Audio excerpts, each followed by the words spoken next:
Good afternoon, everybody, to the Glendale Water and Power Commission meeting. I'd like to go ahead and open the meeting and do a roll call. Commissioner Flanagan, I am present. Commissioner Jasmadarian, Here. Commissioner Kadikian, Present. Commissioner Law, Present.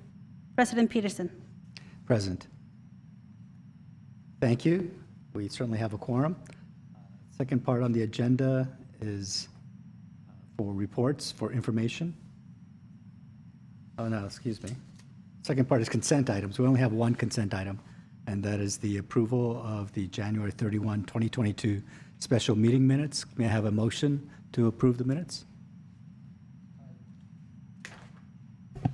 I motion to have the minutes of the January 31st special meeting approved. Thank you, Commissioner Kadikian. Is there a second? I'll second. Thank you, Commissioner Jasmadarian. Any discussion? Hearing none, I'll call for the vote. All in favor, say aye. Aye. Aye. Aye. Aye. Any opposed? Any abstentions?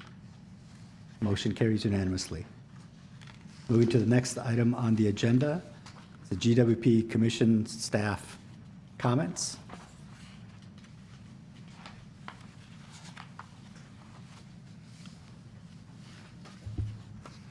Mr. President, Mark Young. I don't have any comments. I think the action items and what we'll be discussing will suffice, but I'd like to say welcome everybody back into chambers. It's a nice change of pace, getting closer to being back to normal. Thank you very much, Mr. Young. I appreciate that. It is good to be back and seeing everybody. With that, we'll move on to our item number 4 on the agenda, which is our action item. We have one, and it is the Grayson Repowering Project GWP Commission recommendation to City Council.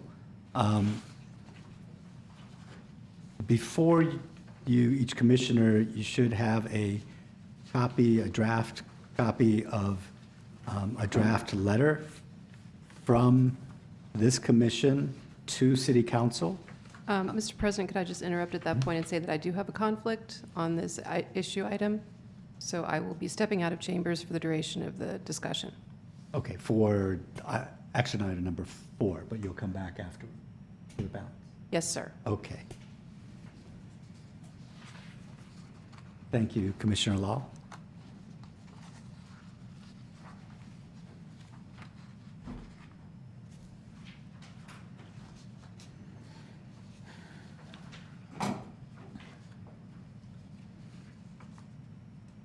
So we had reached out to GWP's council to help to articulate in written form what may be a letter of recommendation from the commission to City Council. There had been in prior discussion at prior meetings, the council had expressed and commissioners had expressed concern about delays associated with the most recent council decisions. And with that, let me give everyone an opportunity to read through the draft, and then we can have it as an item of discussion to see what kind of edits, ways to complete it, if that's something we'd like to do. I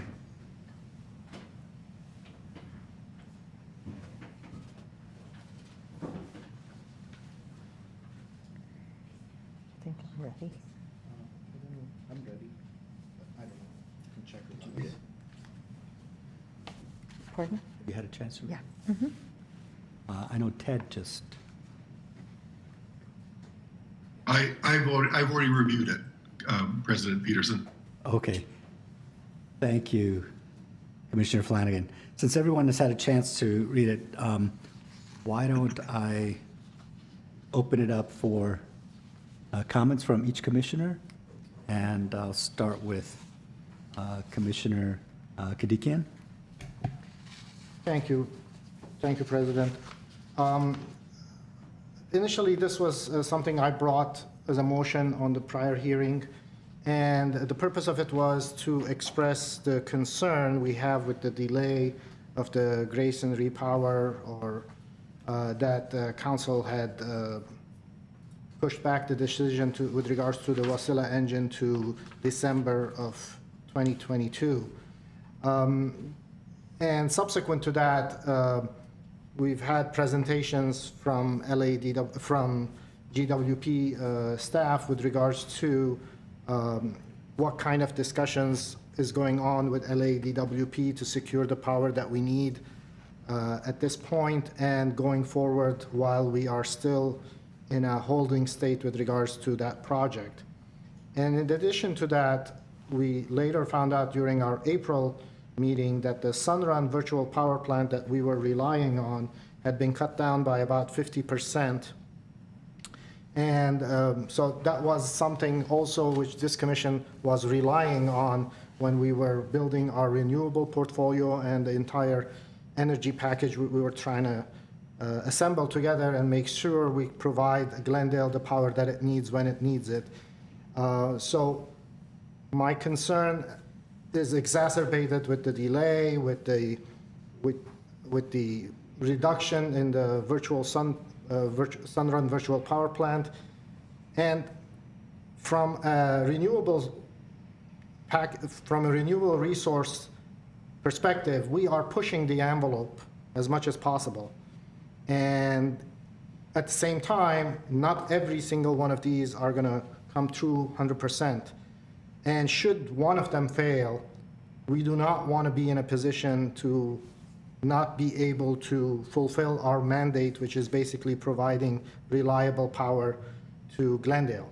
So with that in mind, I'm concerned that maybe this commission should express its concern about our ability to provide that power to Glendale more clearly, so that later on, there's not going to be an issue that there was a problem and we didn't speak up. So this was my idea, is to propose this letter in a form, and we'll certainly discuss it and put input from staff and the commissioners so that we convey the concern if other commissioners share it as well. So with that in mind, I've got some edits, but I'd like to hear everybody's opinion, and that's why, and in particular, I'd like to hear staff's opinion, and I have questions with regards to discussion with LADWP with regard to why Sunrun suddenly broke down into 50%, if we can. I don't know if there's confidential discussions that you cannot say it, but put us in a better picture so that we understand the risks here and we can convey it accordingly. So that's my comments at this point. Right. Thank you, Commissioner Kadikian, and I think that's an excellent suggestion that we'll do general comments from each commissioner, and then we can go to specific comments or suggestions for edits based on sort of a consensus that may come out of the general comments. So with that, Commissioner Jasmine. I thought that the letter is a very good written letter, very well written. I do have some questions about Sunrun 2 and the cut by 50% and what happens, what guarantees do we have with Sunrun? That's a big issue for me. And then I understand the LADWP's position, so I've got some questions about that as well, as far as other options there. So perhaps we can have staff discuss this a little bit and answer our questions. Sure. I think we'll give, thank you very much, Commissioner Jasmine. With that, Commissioner Flanagan, do you have some general comments? I do. Thank you, President Peterson. Can you hear me? Yes, we can. Okay, great. And I wish I was there with everybody back in person. I very much do wish that. I thought that the letter, I agree that the letter is well written. And I agree with Commissioner Kadikian that it's important that our commission be very clear on our position. And the position that we took back in January was a consensus position that we deliberated and we determined that yes, we should be moving forward with the alternative 7. We did that with a whole bunch of caveats that are in this letter. We're not just asking for a power plant. We want to maximize the use of distributed energy resources, DERs, in our community. I think maybe you all remember I said it would be great. Let's build this power plant to make sure we have the reliability, and then let's use it as little as possible, and then as soon as possible, convert it to green hydrogen. I'm not clear on the LADWP position. I've always been of mind. I used to work at LADWP, and I've always been of a mind that LADWP would not give us capacity. Nice thought that they would, but I've always assumed that they wouldn't, and I don't know whether they are or whether they aren't at this point. I'm not clear on that, and I know in this letter we're being asked for a recommendation, and maybe we can get some clarity on that. I know that council is excited about looking into sort of the breadth of distributed energy resources. I mean, what could we do with solar, distributed solar? We've talked a lot about commercial solar. We've talked about community solar. We've talked about incentives for storage alone, solar plus storage. There's a lot we can do, I believe, with distributed energy resources. And I've been excited about trying to dig in and figure out what we could do to maximize that potential and also do it expeditiously. I know on our next meeting, we're going to have a discussion about the delay or the costs of a delay of a decision like this. And that I'm really interested in how we quantify that because the costs seem very, very complex to me. The one thought that I've had in the past few weeks, and I know that we're all really impacted by the heaviness of war in the Ukraine and the Russian invasion of the Ukraine, and there have been, I think, some consequences of that for us, our society. And one of them is, I think electric vehicles are at a tipping point. Remember the book, Malcolm Gladwell's Tipping Point? Things don't just happen in an even, smooth, flowing fashion. Something triggers something, and all of a sudden, people are going crazy. Well, now we have gas prices that are going up because of the war. We have electric vehicle sales at record levels. I think there are going to be very, very strong sales of electric vehicles in the coming years. All this supports this notion that we need, if we want reliability in our city, we need everything. I think we need the power plant, whether it's 3 or 4 or 5 units. I don't know what the right number is, but I think we need the power plant for reliability. And then I think we need to maximize all of our distributed resources. So I'm very much of a mind that I support President Kadikian and in our commission being very clear. I think we were very clear back in January, and then I know that council took action, and so that we want to come back and be very clear. We want to give, or I want to give the staff at Glendale Water and Power the tools to make sure that we have a reliable power system. And then I also want to give them the very clear direction that we want to maximize energy efficiency. We want to maximize distributed, demand response programs. We want to maximize distributed energy resources, solar and storage and fuel cells, and every other way that we can beat down this demand, and every other way that we can minimize burning natural gas in our community. So thank you very much, President Peterson. Thank you, Commissioner Flanagan. With that, Mr. Young, would you have some general comments, and then we'll have some specific questions I think that people had put forth. I mean, a key one was why the reduction to the 50% for Sunrun, and then the specifics on, does that change the numbers at all in terms of the number of Wärtsilä engines that we would need? Does it move the repowering number from whatever 92 megawatts to something higher? So I think those were the key kind of questions that people had. Yes, President Peterson. As you know, we always felt that getting the repower is something that we needed to get done sooner than later. Diablo Canyon shutting down is going to put additional pressure on our repowering efforts, since it's going to take 10% of the state's resources out of commission, and I think Governor Newsom is contemplating keeping that open because of that such same reason. Supply chain is causing a huge problem. The shortage of nickel and lithium are causing a huge problem in battery storage. To be able to produce the storage needed for us to move in the direction that we're heading is creating a problem. Supply chain with COVID and the war is creating problems, and I'm not sure how we're going to go ahead and do that, but reducing the Sunrun program is going to add further complexities. We're looking at being able to put additional solar on city-owned properties, and I think that's going to be a big deal in us being able to cover the deficiency of Sunrun, keeping in mind that the commercial DER request is the same as adding multiple Sunruns. So if we were going to put 50 megawatts of commercial DER, virtual power plant concept, it would triple Sunrun. So yes, I'm very concerned with that, but I'm more concerned with us being able to finally make the decision and then actually act on that decision, since those are beyond our control. Supply chain and the nickel and lithium shortages are creating huge problems in the industry right now.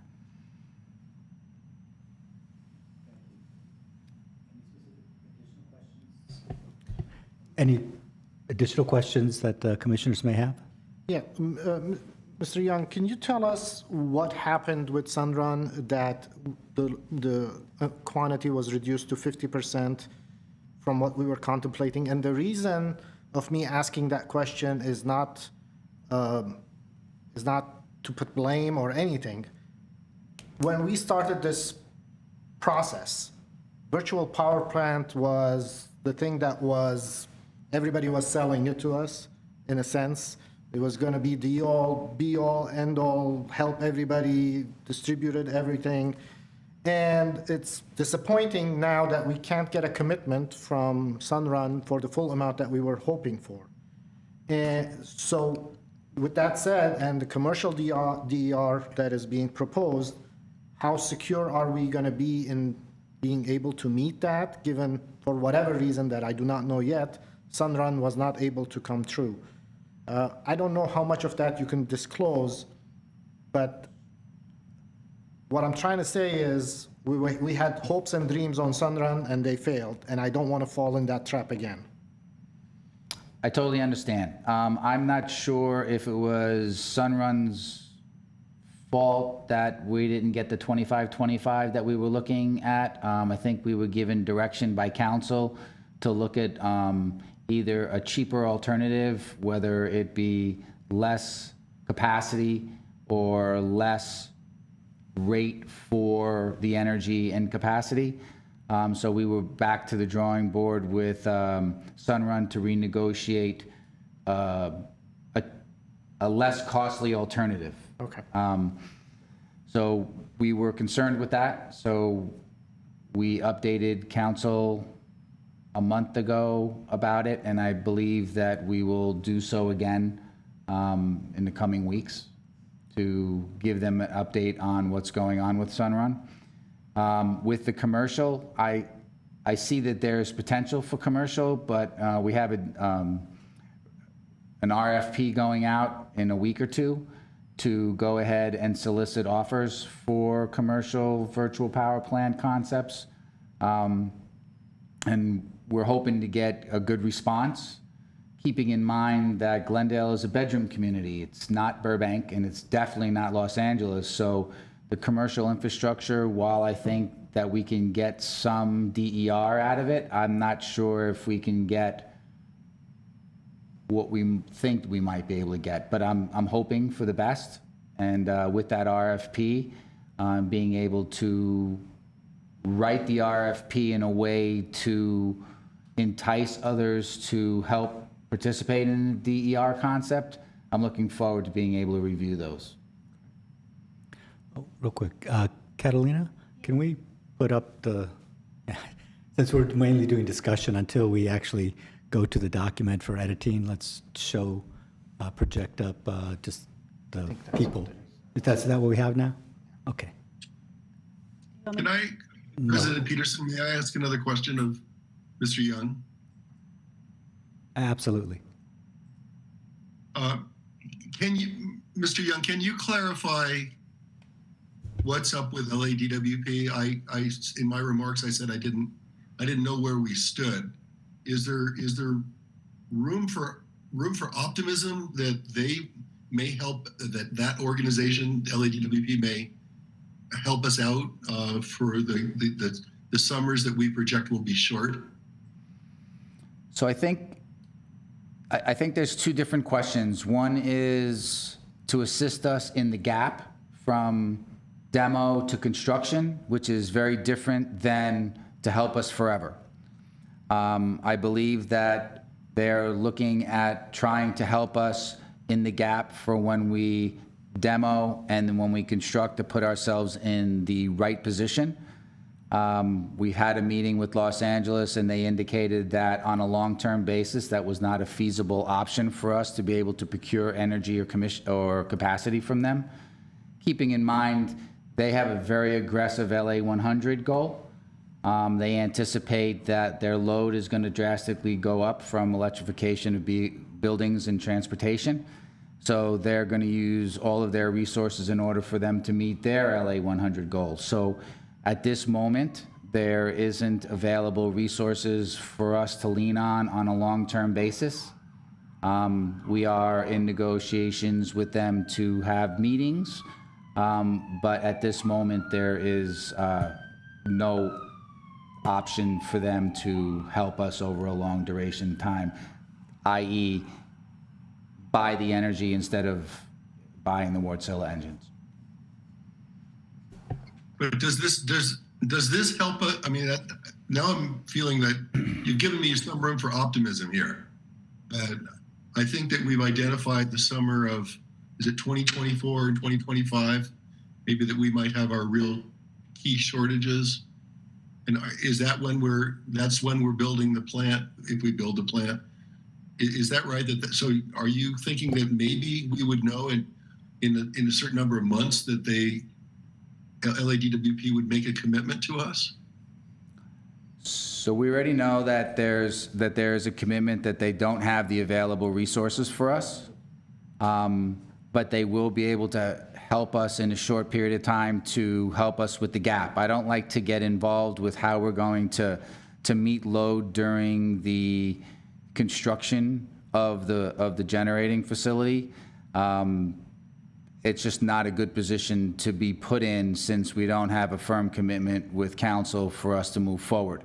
Once we have that firm commitment, then we can get into firm commitments with our neighbors in order for them to assist us with that shortage, temporary shortage. And the gap would be how many months approximately? Is that 2 years, or how long is the gap? So I think what we have to really look at is summers. So depending on when we start the demolition and when the construction gets done, we're looking at being able to phase in the batteries before we phase in the Wärtsiläs. So however many summers it would be, because in the winter, I don't think that we need the assistance. I think we need the assistance during, when I say summer, I don't necessarily mean Q3. It could be June through October is what they're more defining the summer months now. So those are the ones that we have to worry about, and I think that could be three summers. Mr. Young and Commissioner Flanagan, I would suggest that maybe we can kind of finish discussing what I hear are sort of like three key items. Maybe there's a fourth. One is the Sunrun Virtual Power Plant project, to just make sure that we've discussed it, understand what has happened, what the status is, and what the potential impact of that. And then we can talk about and make sure that we've sort of put to bed the purchase of transmission from LADWP and what the impact of that, to get a clear answer as to should we have optimism? Should we have pessimism? What does that mean for the reliability of our system? And then we can talk about the repowering with regard to, what's the right number of engines, what's the time frame, and what might be the implementation plan. So I think the easiest one may be the Sun Run. I think you've already sort of answered that question, which is you've been directed by City Council to pursue a lowest cost or a lower cost solution, and it sounds like it's an absolute cost you're going for, not a marginal cost. Because I was thinking that if you are reducing from one level down to 50%, your marginal cost may actually be going up, but you're rather than spending 100, you're spending 60, so you're spending total less, but it may be per unit you're purchasing now, it's more expensive. Is that a correct assessment? That's exactly correct. Okay. And would it be also correct to assume then that with that reduction of power that we would be purchasing from the virtual power plant project, that then we have to find other sources of generation that we had previously had thought the Sunrun project was going to provide? That's correct. I can like to elaborate on that. It's while we are getting the energy from the Sunrun, it's really the capacity that we're worried about, right? So it's going to charge the battery.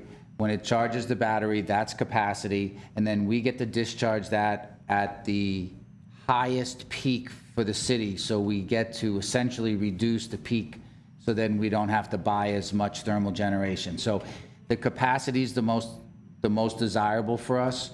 The energy is a byproduct, so they're going to use the energy to charge the battery. Any excess energy, then they will then sell it to us.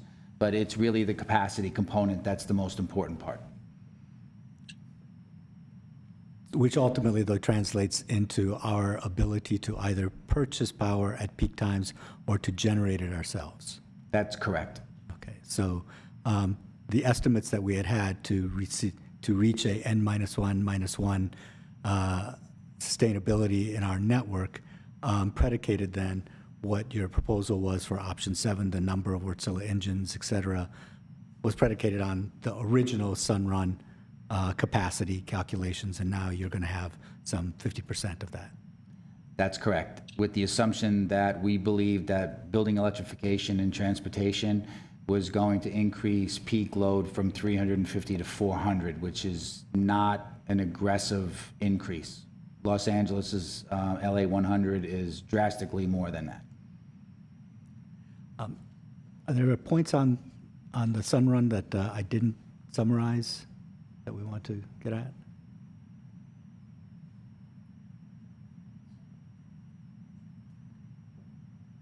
So my understanding is that even with the smaller size, that you've got concerns that there won't be success because of the limited resources available.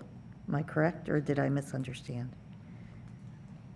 So if we're talking about successes of the Sunrun program, Right. I believe that a smaller commitment would ensure a greater success to Sunrun, because we did ask right in the beginning, could you increase your offering to the highest amount that you could increase your offering to? And that resulted in a 25-25 program. Now that if we're going to reduce it, then they should have a better chance of being able to meet their goal. My concern is meeting load and N-1 reliability criteria for us as we start to increase load due to electrification. Okay, thank you. So with that, I guess moving on to the other key topic or issue, the purchase of transmission from Ladwp. Again, I think the key question was what is the reality of the likelihood that Ladwp would actually give us power when we needed it at our projected peaks, when we can't generate enough or purchase enough from other sources. And what I think I heard is that they have a more aggressive electrification program, and plus they on top of other renewable goals that they have, are much more aggressive, and consequently, you have strong doubts that they would be able to meet our requests when we had excess demand over our capacity for generation or purchase. That's correct, except that I don't have strong doubts. They stated that to us.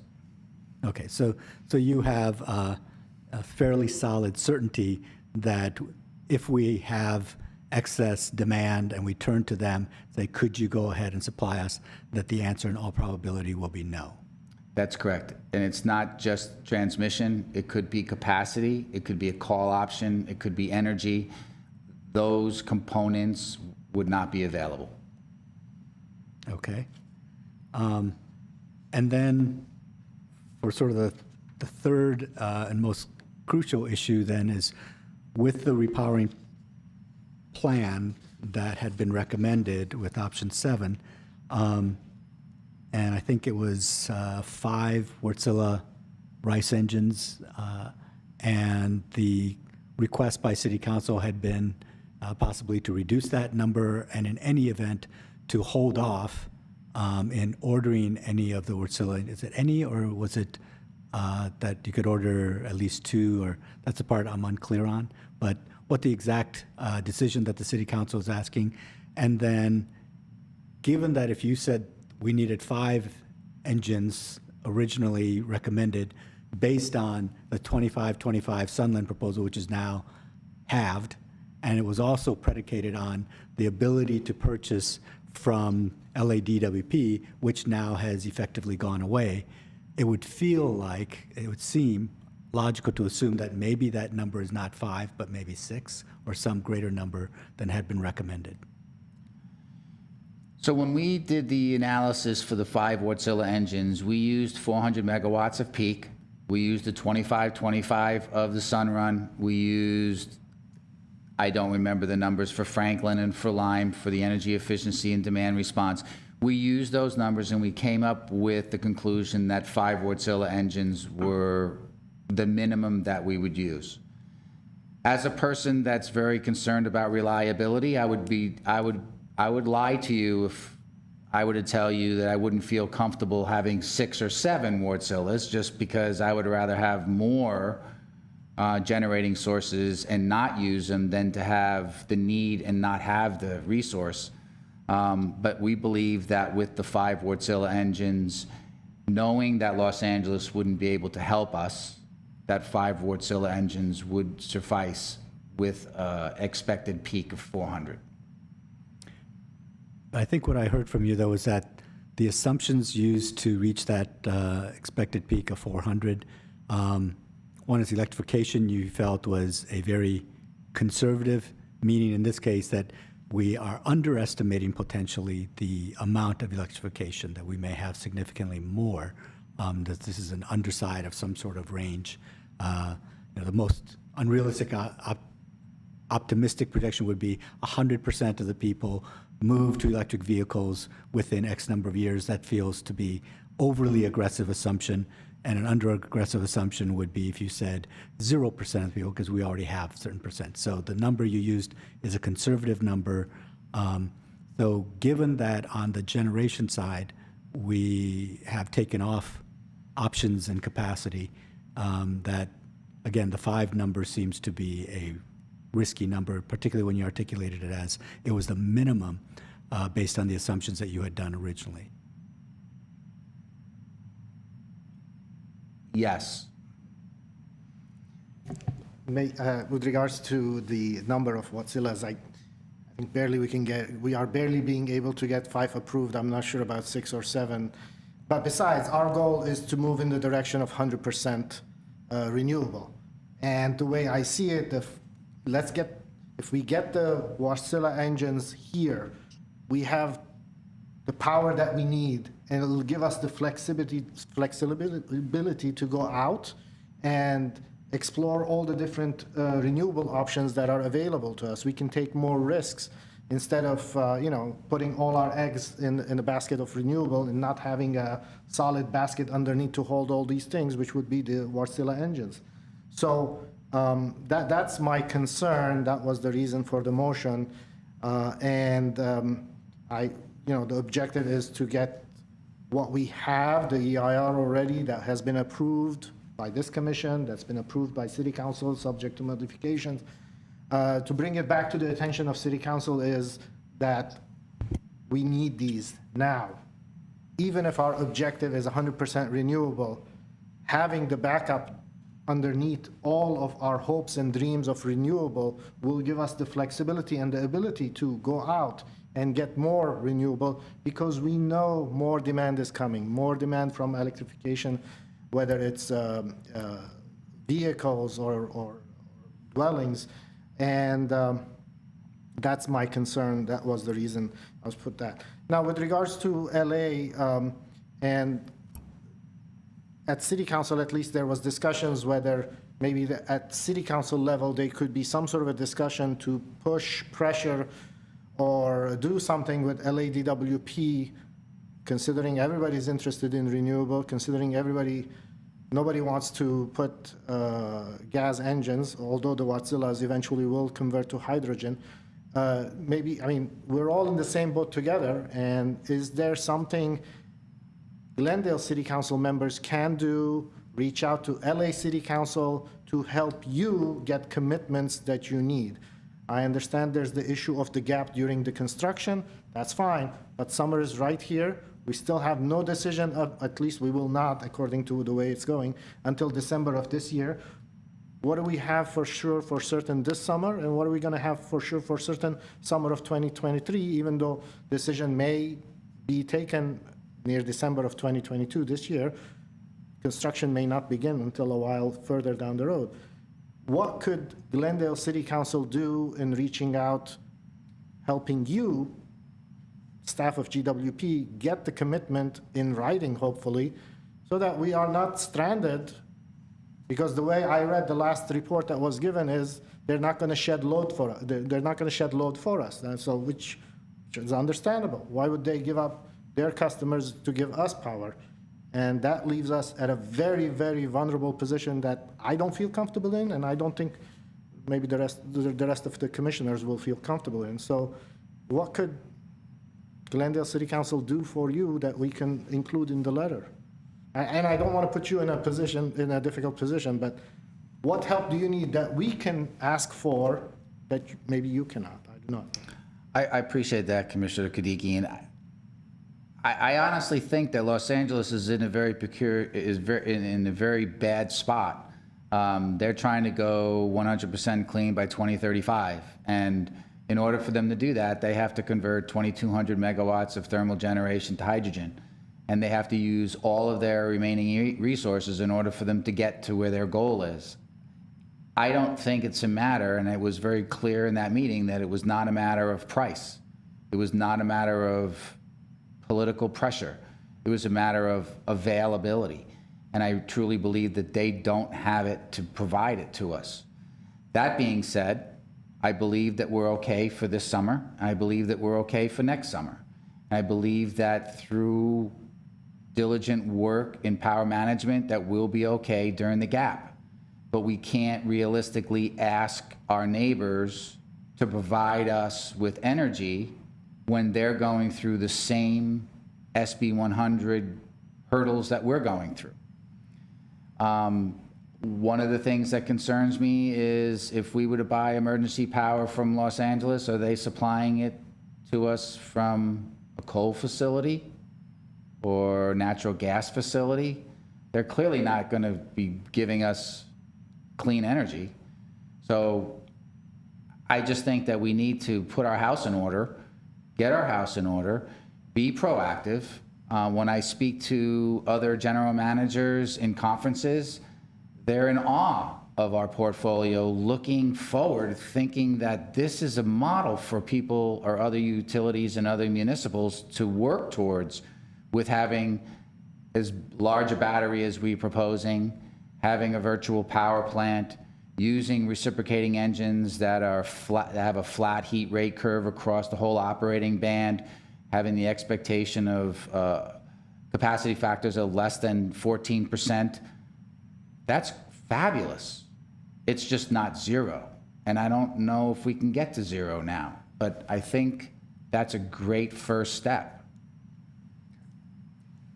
Okay, thank you. Commissioner Flanagan, since you're remote and it's a little harder for you to jump in, did you have any additional? No, thank you. I have no comment. That's great. Mr. Young, I guess one topic I would raise is, or a question is, even as we have the number uncertain in a sense, I mean, the number you said is 5, and maybe the city council isn't comfortable with that number and maybe is looking at willing to ultimately agree to a 2 or 3 or whatever it might be. Could you speak to any concerns you might have about procurement lead times for things like the Wärtsilä engines? It feels like with all the supply chain disruptions, et cetera, that almost all complicated equipment is having longer lead times. And so the longer we take to order, not only is the delay for the time that we took to order, but then that itself may be causing a much bigger, it isn't simply saying it was, once you order, it takes a year, but now once we order, it may take 2 years. Could you speak to that? Well, you hit the nail on the head. We were hoping to get this thing taken care of and jump the line and keep our place in line, but the delays, other people are probably getting in the line. So I think you're exactly right about the delay. The only good thing that I see about the delay is that we have a year of demo. So that year of demo gives us a little bit of time before that construction time. I think that we're at a critical stage right now where even if we ordered, there could be a chance that there might be a gap between demolition and construction. And if that were the case, then we would delay the demolition, right? And we would keep our units available as long as possible. But yes, we definitely have to pay attention to that because it is getting harder and harder to procure these assets since they're not off the shelf. And if you're looking at not only the lead times in procurement, could you speak at all to your thoughts on what that would do with regard to, not only is inflation at a 40-year high, but I think there are critical components that are escalating at much higher rates. Would you see this delay adding significant cost to your estimations of each Wärtsilä engine? Well, we haven't done the financials on that, but obviously the interest rates on bonds would go up. The supply chain issue is causing an upward pressure on the purchase of the hardware. So it's only common sense to indicate that the prices are going up, and that's going to have an adverse effect on rates. So if the city council was concerned about conserving spending, as it has given you direction with regard to the Sunrun, it would seem that it would be counter to their intent for them to continue for this delay with regard to making a decision about the number of Wärtsilä engines and then ordering them. Would you agree with that? I would, and I would think that it would get worse as time goes on. And my thoughts are just, if we do have instability, and I know that different people have different levels of risk, and you being an engineer, some people think that you're sort of endemically trained to think in very risk-averse ways with lots of extra cushion. And so some people may feel that, if we have some rolling outages, that's maybe potentially a price that our community is willing to pay for ultimately a cleaner, more renewable grid that we have. And I would just ask you to maybe validate for me what I see as really those who might actually bear the biggest brunt of such outages. So when we look at things like emergency services, hospitals, people have told me that, yes, they have generators that they're required to have, but those generators aren't allowed to run for days or anything like that, correct? That's correct. More importantly, if their primary electric source is taken out, then they can't do surgeries because they'd be on their backup. So So when they have backup, all surgeries would be suspended. that's correct, and all trauma would have to go to a different location. And if we went from our grid, which you have pointed out with, I think, justifiable pride, that we as a community can take pride in, that our grid has a very high percentage of renewable and definitely a high percentage of clean, that we'd be shifting from our grid to distributed fossil fuel burning in diesel generators. That's correct. So that would kind of negate the desire to have cleaner energy and a cleaner environment. That's correct. And you'd still have the outages because You'd still have the outages. the And hospitals would be engaging with diesel generators, but the residents would be without power. And then when you look at other things like schools, most schools do not have full backup generators for their entire system. They would maybe have it just for fire life safety. Is that correct? I believe so. And I think in those instances, you have to evacuate the schools. I wouldn't know about that. I think that's a possibility. Things like nursing homes, most of those don't have backup generators. I don't believe so. And I would point out too that gas stations need the grid, need electricity to be able to dispense gas. So if you have an outage of 2 hours, 4 hours, that is time where no one can get gas at the affected gas stations. Obviously, the EV charging stations don't work. But also, there are very few small businesses. You pointed out that Glendale is a bedroom community, but also it is a large small business community. And most small businesses and small retail restaurateurs do not have backup generators. Would that be correct? That's correct. And then we'd know that our basic utilities for information, like the internet, when the Glendale water and power grid goes down, would the internet go down? I believe so. So we would have the most vulnerable in all of us in our community without internet connection, without light. The schools would be closed. Hospitals could not do operations. Nursing homes would not be able to meet their residential demands in the right way. And people couldn't get gas at gas stations, nor could they charge their electric vehicles. So I think I just wanted to share my thoughts that when we say that we can handle a little bit of risk, that we can have a few outages and it's not that bad and it's something maybe that we as a community can live in. Can I put up with that? Absolutely. I could put up with several hours without electricity and get by. But I have concerns for children that are in school. I have concerns for children who may be in neonatal units. I'm not sure how they get impacted. And for the elderly who are in different conditions. So I just point this out because I hadn't heard a lot in the discussions. And when we talk about what we want to put in the letter, I don't know that it's appropriate to necessarily put some component of that, but it feels like that we have not well articulated in our discussions the human and actual impact to our community if the fundamental, everyone has the same goal. We all want to ultimately get to 100% renewable. Nobody is arguing that. Nobody is saying that we shouldn't do that. But what we're trying to say is that there are acceptable and unacceptable risks on our path to get there and through the timeline. And I just want to articulate what I thought and have you help me validate that these are in fact genuine risks and impacts that we would have. So with that, why don't we just have a formal motion to review and amend the draft, and then we can move forward? Sure.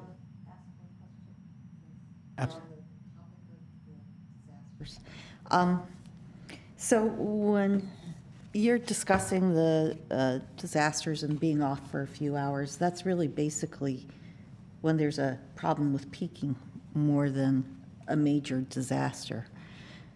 From a water side, a few years ago, a couple of the water agencies, along with the state and USGS, had an exercise with an earthquake I think it was 7.3 or 7.6, and at that point, with that major an earthquake, USGS asked them to assume that all the aqueducts in the bringing water into Southern California would be out, would have damage, so there wouldn't be water coming in. And the repairs would take about 6 months to about 2 years, the agencies came up with. And that's how there's water stored in the area to be able to handle that kind of outage. What would happen to the electrical grid?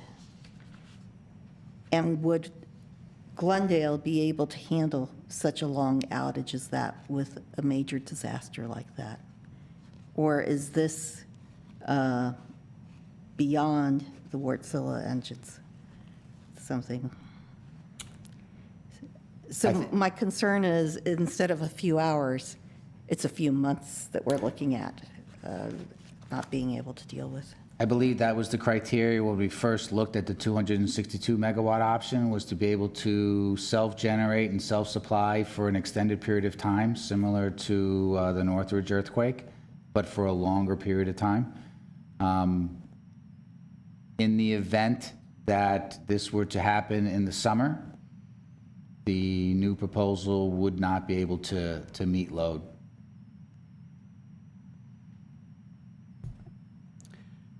Thank you.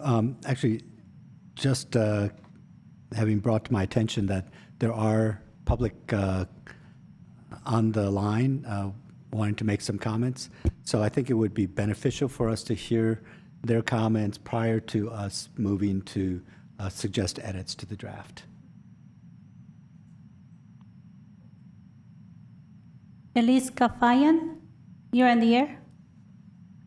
Hello, thank you. I'm calling on behalf of the Glendale Environmental Coalition. Is there feedback? I'm sorry, I'm hearing an echo. Can you hear me clearly? We can hear you relatively well. Okay, thank you.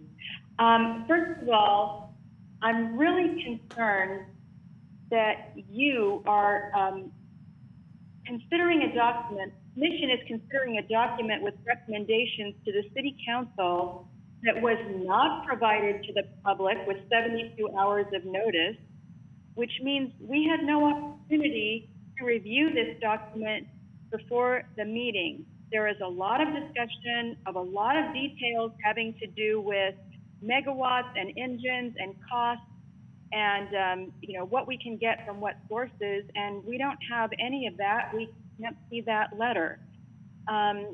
Further, all of this alarmism about negative impacts on hospitals, schools, and everything is completely missing the unacceptable risk of increased climate chaos.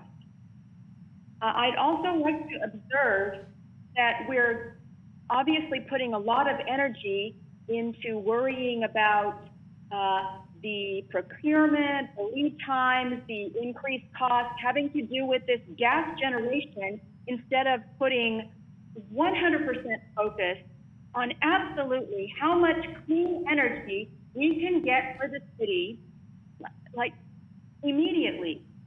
It turns out, I mean, when we look back at the schedule that was in the EIR, the summer of 2025 was going to be without those gas engines anyway. So we're wringing our hands over something that was always going to be the case, that was always going to be a short-term problem.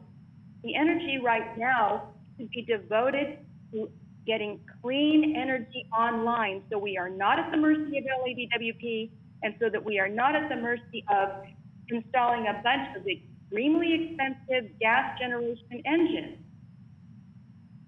I guess that's all I have to say for now, but I'm finding it very frustrating that we're continuing to talk about we need this gas generation. Thank you. Thank you. Our next caller is Herbert Milano. Mr. Milano, you're in the air. Thank you very much. GWP Commissioners, my name is Herbert Milano. I want to address 3 items that pertain to item 4A.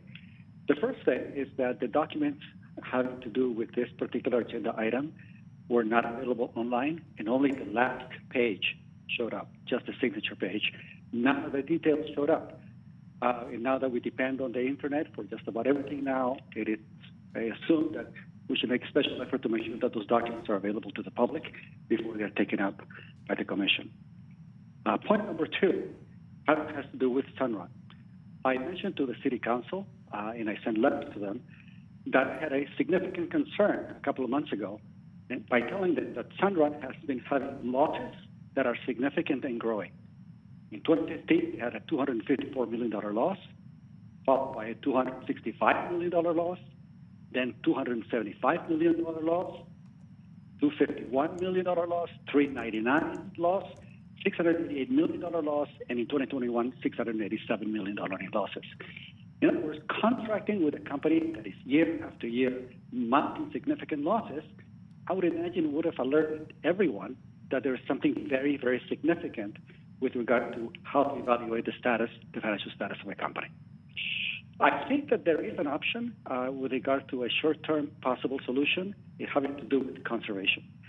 And I would suggest perhaps that there is a possibility for us to use the smart meter information and to convey to the public continually, especially during the peak times in the summer, about the actual usage and be given to the users on a daily basis. I had made a suggestion like this about 11, 12 years ago that was used in Canada and resulted in a 20% reduction in electricity use. Since we do not have those devices available in Glendale, maybe partially for some residents, maybe there is an IT solution providing information as to what the daily expected kilowatt hours usage is, and that may be a solution to reduce usage by maybe 10 to 20%. Those are the 3 topics I want to talk about for you to consider. Thank you very much. Thank you for your comments. Appreciate that. Our next caller is Kate Unger. Kate, you're on the air. Kate? Do you hear me or not? Yes. Okay. Hi, everybody. Sorry about that glitch at the beginning. I just joined the meeting because your meetings happen while I'm at work. Unfortunately, I know you have no particular control over that, but I would like to say it does make it harder for the public to participate when you have your meetings during work hours. So I joined at 5 o'clock. I realized that you're talking about a draft of a letter that was not in the online agenda, which I looked at earlier and saw just a very brief motion with no content. So I'm a little bit at sea about what to say, other than I am concerned. It sounds like you all are recognizing some issues with needing to provide reliable energy, and you are concerned about outages in perhaps difficulties with some sort of disaster. I would just like to say we're concerned about gas supply, with energy supply. Gas is not the most reliable way to go because supplies can be disrupted, for instance, in an earthquake, or there could be, I believe that there was discussion at last month's meeting about the possibility of gas curtailment for Ladwp, and that is an issue that could cause problems for Glendale as well. If it's curtailment because of supply at Aliso Canyon, even if Glendale does not get its supply from Aliso Canyon, gas price spikes could be an effect. So these are concerns that you all should be keeping in mind, and obviously also the best way to get to 100% renewable is to invest in renewables rather than investing in fossil fuel infrastructure. And I think it would be really useful for you all to put off this letter for now, given the inability of the public to see it in advance, and perhaps bring it back up at the next month's meeting. Thank you very much. Thank you for your comments. That is the last caller. Is my microphone on? I can't tell. Can you hear me through my microphone? Yes, we can hear you. Okay, great. I did want to address the concerns raised about the posting of the agenda. The Government Code Section 54957.5 requires local governments to make materials distributed to members of a Brown Act body in the 72 hours before a meeting, that is after the agenda is posted, available to the public at the same time they're provided to board members. As this commission knows, the letter was provided to you all at this meeting. And there are copies in the back of this room. I realize that's not ideal for those calling in, but for that reason, Catalina had posted the letter so that it could be also displayed on the screen, and that can be done so that the letter can be reviewed. I realize it's a little bit difficult because you all are looking at it for an initial time, as is the public, and so that's a little bit, more difficult than it could otherwise be, but it is compliant with the Brown Act. Thank you. So my understanding of what you just said is ideally, we're supposed to be sharing the agenda and any items at least 72 hours prior to a meeting. But the key part there is that Brown Act bodies cannot have materials presented to them at a time different from when it's presented to the public. And what you're pointing out is that the commission did not receive the letter anytime before the public is receiving it. We're receiving it at the same time.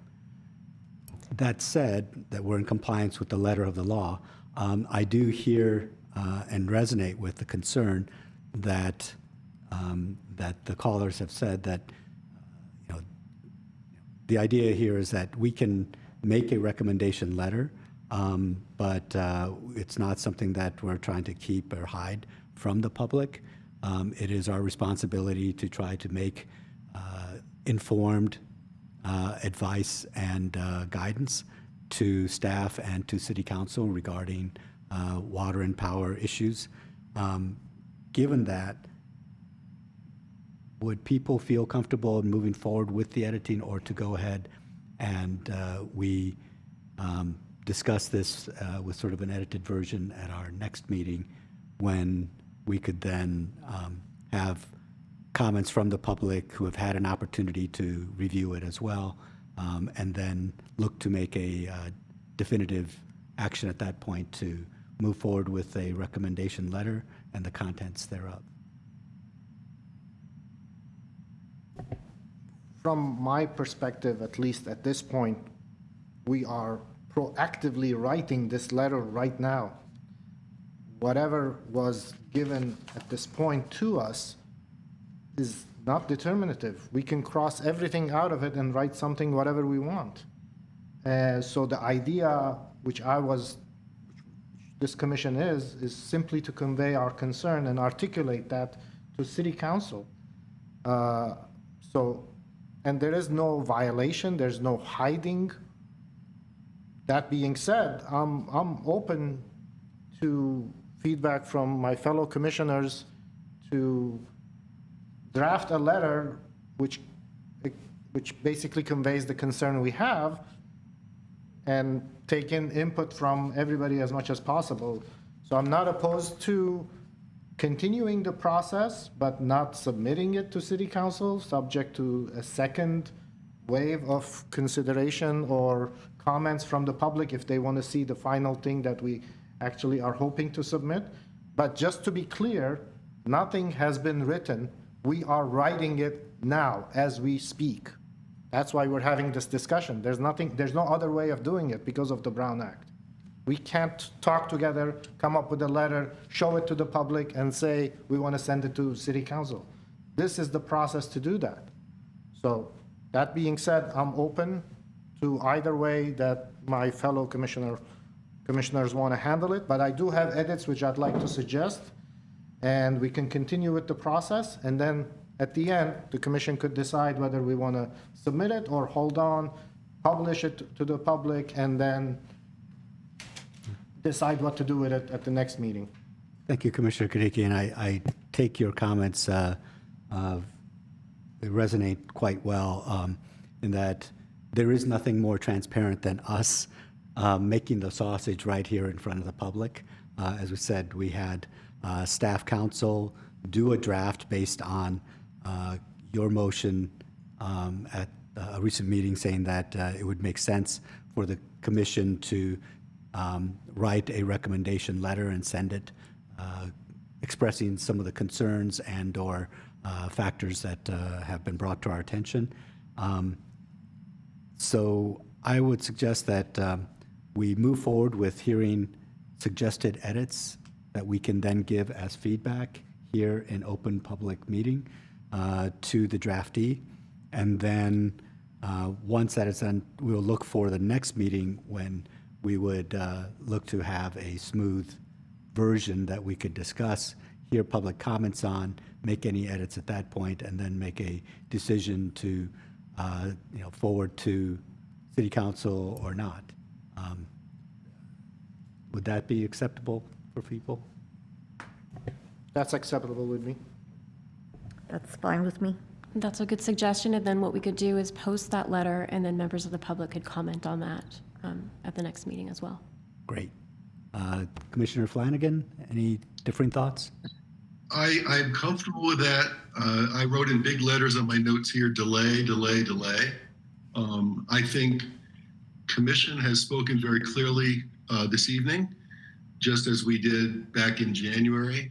And so I'm fine with delaying a letter because we've said everything tonight that is in the letter, and we're going to continue talking about the letter. So it's already in the public record. So I don't see why. Well, I guess I'm comfortable with like letting people comment on the letter. We've been through lots of public comment throughout our decision-making process, and it's fine to have more public comment. But again, this is in the public record, what we've said, and so I think we've really accomplished in many ways, we've already accomplished our mission. Thank you. Thank you. So what I think I hear from you is you have a very strong concern that, again, there are forces, or I shouldn't say forces, but that we are concerned about delaying a decision on the Grayson repowering, and our recommendation was to voice that concern and to try to get some quantifications or to articulate specific points. That said, as you point out, Commissioner Flanagan, all our concerns are on public record, and we're just now talking about delaying getting the letter to the City Council by potentially a month, which actually gives time today for us to give direct feedback on the draft. So it feels like we're not delaying the project in any way, just refining our letter in any event. So with that, I'll turn to each commissioner and let you give your edits because there may be overlaps. So a edit that Commissioner Kadikian may be thinking about might have been identical to something that Commissioner Flanagan would have said. So. Okay.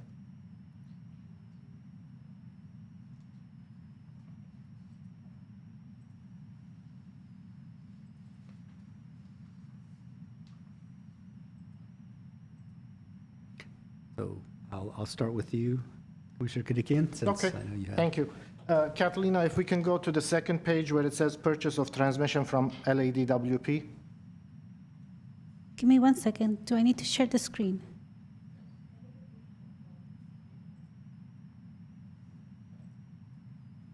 Or I could read that paragraph, whichever you'd like.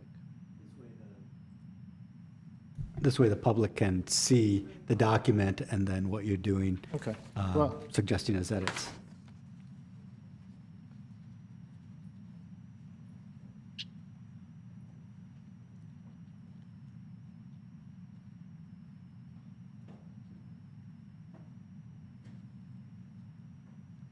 and just for the record, the first page basically is the history of what has happened so far.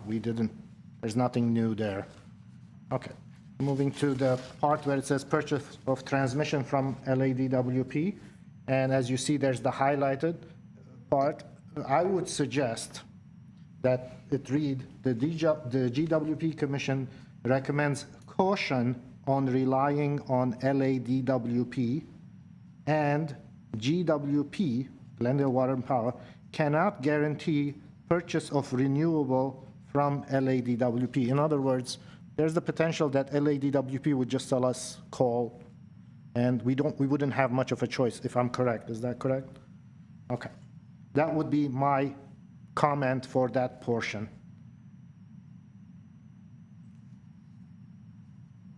With regards to the Sunrun virtual power plant, again, the last paragraph, the GWP Commission recommends Let me see here.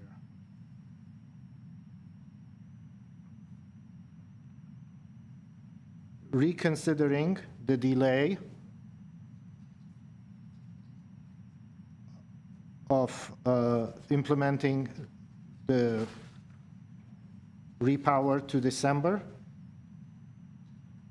given the loss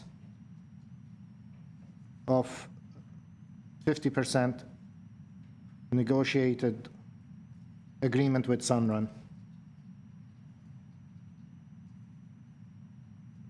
And finally, for the conclusion, I would suggest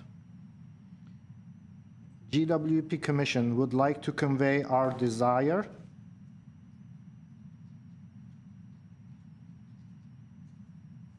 to moving forward to 100% renewable as soon as possible. However, some of the technologies may not come true, period.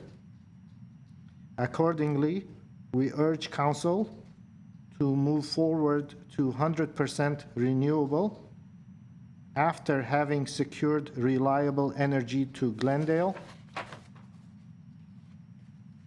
through the implementation of the Grayson repower as soon as possible without delay.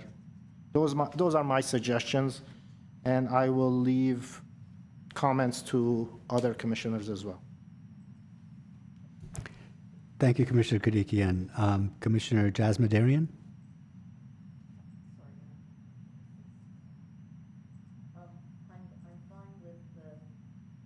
I'm fine with the LADWP comment and the Sunrun comment.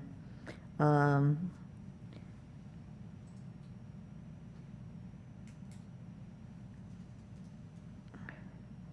you skip me and come back to me in a minute? Absolutely. Conclusion. Commissioner Flanagan? I'm comfortable with Commissioner Kadikian's comments. In fact, I applaud his comments. And I have no further comments. Commissioner Jasmadarian, we're back to you.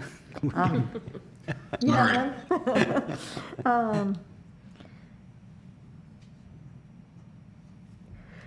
Okay, that's fine. That's fine. The conclusions is fine too. So that's perfect, actually. It's the only comment that I might suggest adding would be in the conclusion, where currently it says, accordingly, we urge council to move forward to 100% renewable after having secured reliable energy to Glendale through implementation without delay.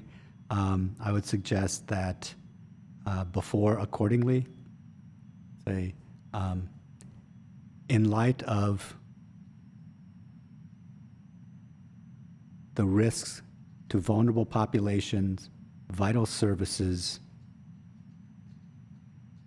and health and habitability of even peak outages and short durations,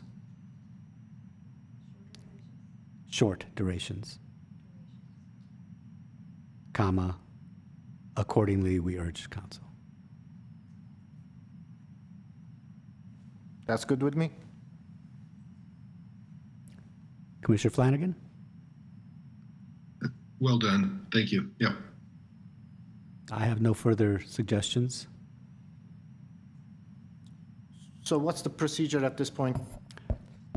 So if the commission wants to move to continue it to the next item, what we'll do is we'll put this on the next month's agenda, post this revised draft of the letter with the agenda, and then members of the public can comment and suggest revisions or additions if they'd like at the next meeting, and then you can adopt the formal letter. So I could entertain a motion that says to continue this. I guess one would be to implement the edits as we have, that you would As go drafted, through and right. review just to ensure, and then, so if I could entertain such a motion? I make a motion to accept the edits and continue this letter to the next hearing to allow the public to comment on it before we submit to City Council. That's my motion. I'll second. Okay, first and seconded. Any further discussion? We need a roll call on it? Yes, why don't we do a roll call vote?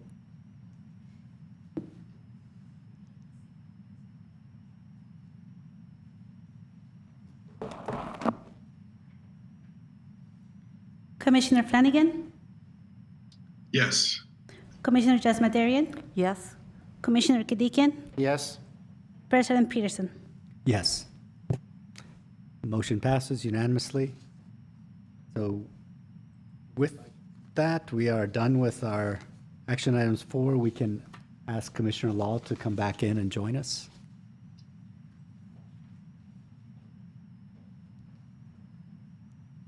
Again, I would like to thank the members of the public who made the efforts to come on the line and stay on the line and then to share their thoughts and comments. It's always welcome to have the participation and the voice of the public in our meetings.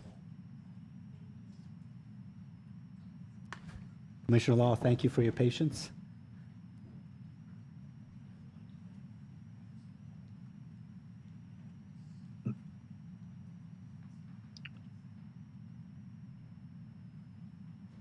All right, so the next item is reports. First is the electric reliability report overview.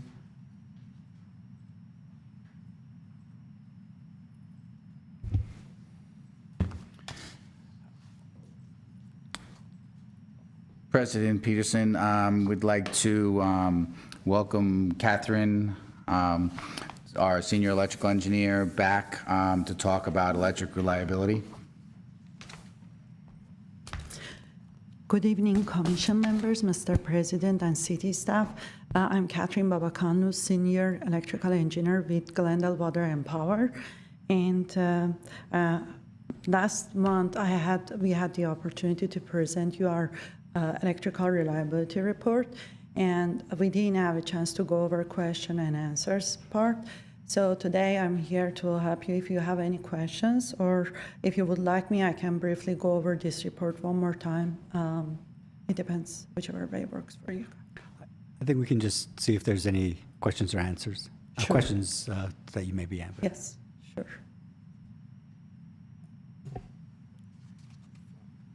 I have no questions. Okay.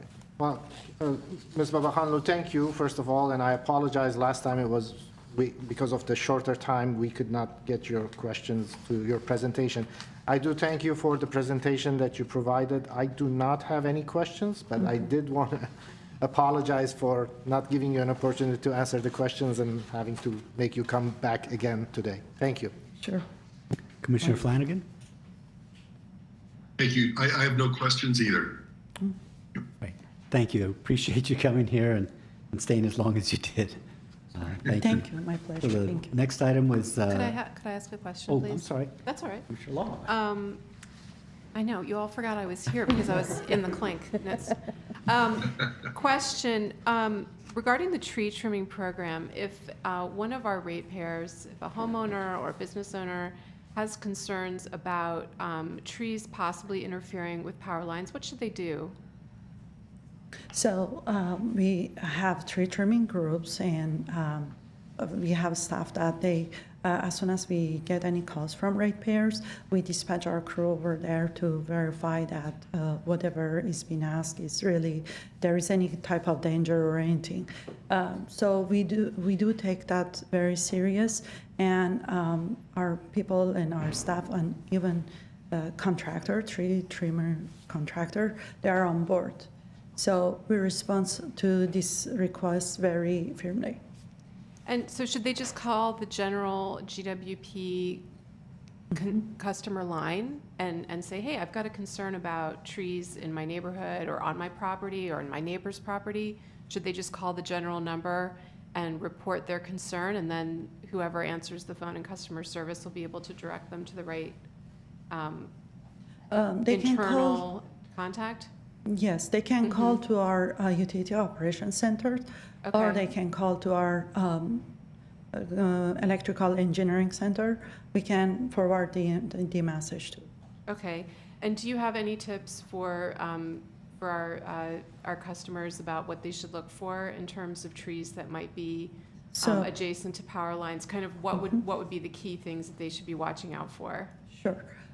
So on power poles, we have our primary and secondary wires up to 8 feet below the highest level of the power pole. So if there is any wires or tree branches that is getting into this 2 to 8 feet distance, they can call us and let us know.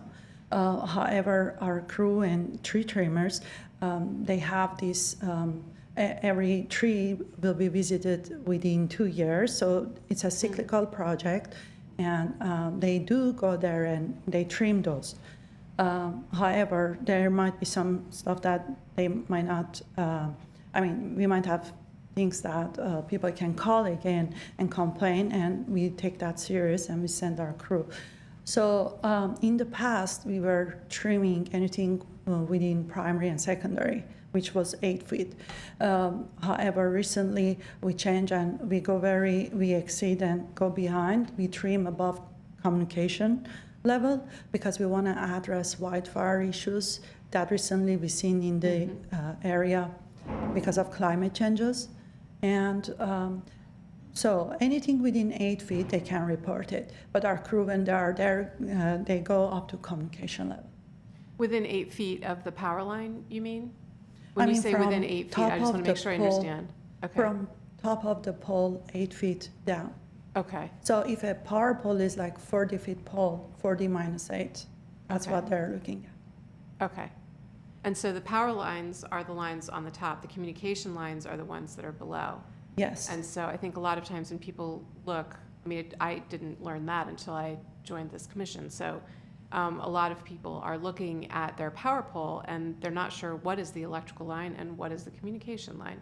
So now you're saying that your protocol has changed slightly to be more protective of communication lines. Is that correct?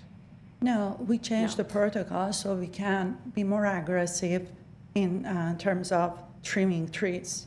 So anything above communication line, any trees, we trim those. Okay. Even though they are not within our primary or secondary level. Okay. That's helpful. Thank you. We're coming up to wildfire season, so yes, I think these are going to, these are important issues.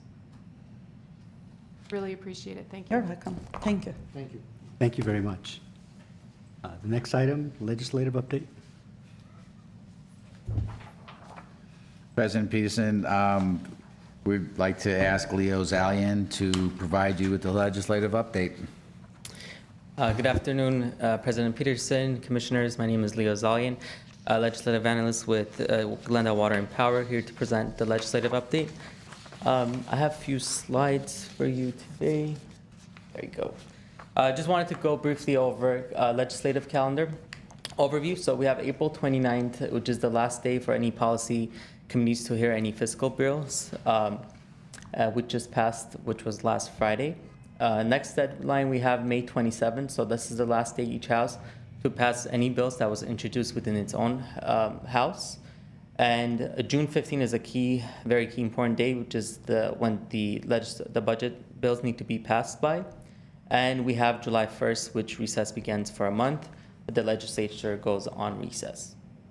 Next, I'd like to go over a few key energy bills that have been introduced recently, and then we also have a few water bills as well. First, we have AB 2667 by Assemblymember Friedman, which is it's to establish a fund to incentivize for eligible resources to support statewide consumer adoption of clean distributed energy resources. So what this bill does is it provides a fund in the state treasury's office to help CEC to provide funding or incentives for distributed energy resources for residents and or utility providers. So that's something that we're watching and hoping to participate down the line as well.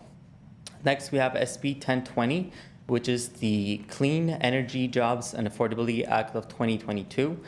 This is a very important bill because it actually established interim targets how to meet the SB 100 goals that you used to pass. It's interim targets, for example, at 90% by 2035. It also establishes 95% by 2040, and of course, 100% that we just talked about to reach by 2045. So this is a planning document. It's a leadership bill, which will most likely be passing this legislative session. We're watching closely to ensure that what happens to this bill. And then next we have SB 1158 by Assembly Member, Senate Member Becker, which establishes the GHG reporting emissions hourly basis. This is something very new that we're talking about in the legislature. We don't report GHG emissions hourly basis. We only do it on annual basis. So this is something that we're watching on, and we have some concerns because this could take it's very hard to compile this information and provide it on an hourly basis. So this is something that we're watching on. Our members from CMU and SCAP are also looking at this bill to try to find a way of solution for this bill. And next, last on our list, we have SB 1486 by Senator Stern. This is a bill that wants to eliminate or have the closure of Aliso Canyon by 2027. Next, we'll go over some key water bills. First, we have AB 1931 by Assemblymember Rivas. This would require replacement of all lead services lines in the service area within the entity. This is in the first house, so it was just introduced, still there. And we have AB 2016. This is a bill that looks at a study on desalination of water. This is a bill that's in the first house as well. We're going to look at to see what's happening on this bill shortly. And we have SB 2030, which is Senator Portantino's bill. This was introduced last year, but it was reintroduced this year as well. This requires the Water Board to have a program to look at any emerging concerns within our drinking water. It's a 5-year program, and it's on the second house now, so it has a more chance of passing this year. And then last but not least, we have SB 1157, which establishes new standards for indoor residential water use. This is in the second house. We're looking at this bill. We're watching it closely because this establishes new limits, and that's something that we're looking at. We're hoping more public hearings will be placed in order to come up with reports, and also what Water Board also recommends, what standards will be passed by the legislature. And next, we have some good news as well. We're also looking at possibly getting more funding from the state, securing more funding from the state. As you may recall, in my previous presentations, there were times we talked about utility delinquencies that we received about $6.2 million. We're looking at a possible 2.0 version of that.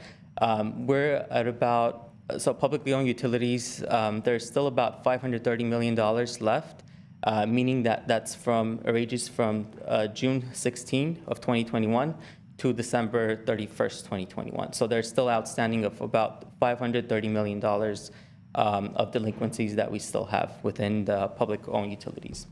And then we also have IOUs, which are the investor-owned utilities. There's about $1.3 billion. So with our member agencies, Burbank, Pasadena, and also all the POUs, with the IOUs, we're trying to secure more additional funding of about $1.9 billion to assist our ratepayers as well for their ages accrued from the June 16 to December 31st, 2021.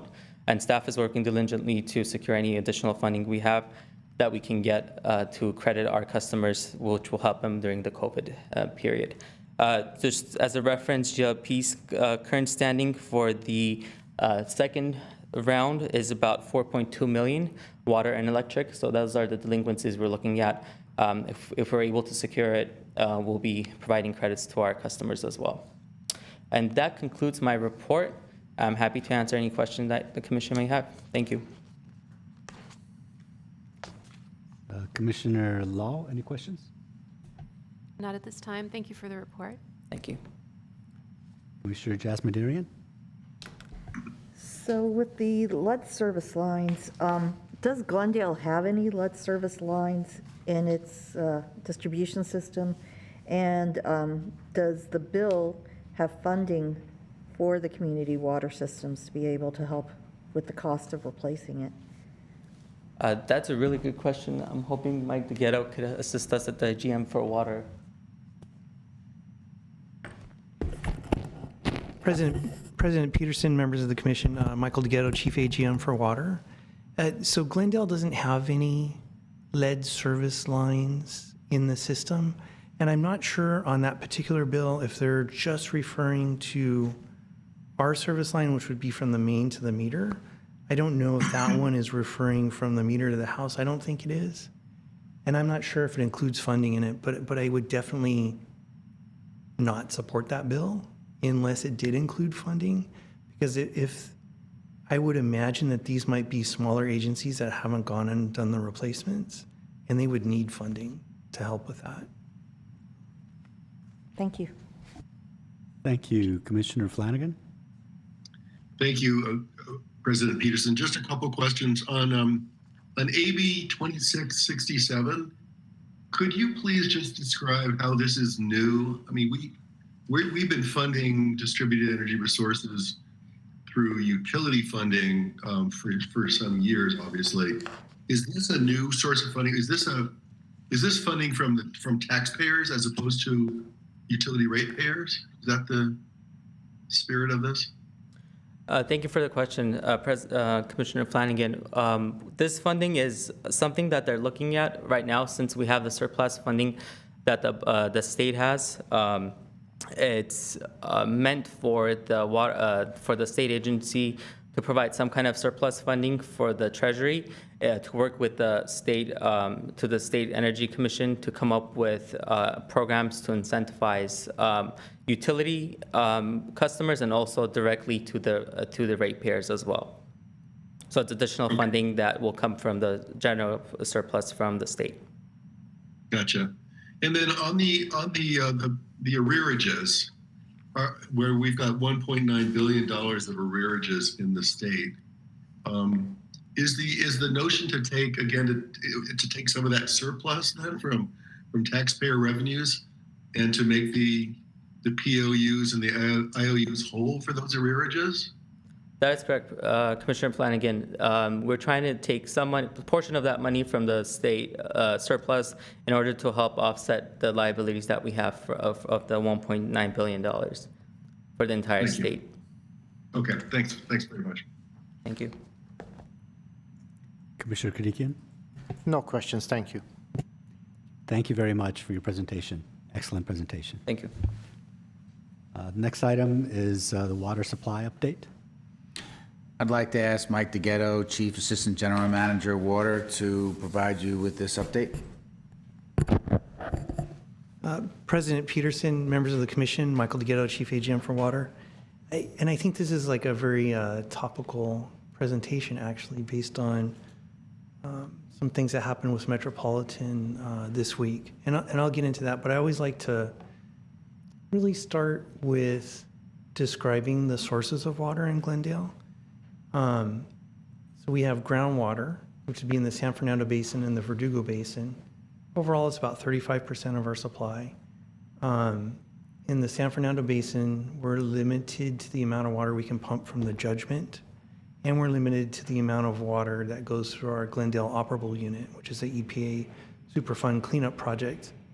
Verdugo Basin, we're limited really because groundwater levels in that basin have declined over the decades, primarily due to moving away from farming more to residential and then moving away from septic systems to a sewered system there. About 7% of our water is recycled water. It comes from LA Glendale Water Reclamation Plant. And then to meet customer demands, we make up the rest with imported water from Metropolitan Water District. So Metropolitan supplies come from the State Water Project and the Colorado River Aqueduct. And Glendale's one of the founding members of Metropolitan Water District back in 1928.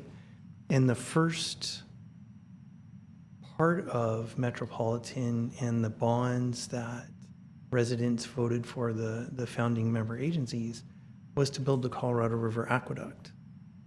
And there's been a lot of discussion over the last week. Metropolitan has limited supplies to member agencies that only get State Water Project water.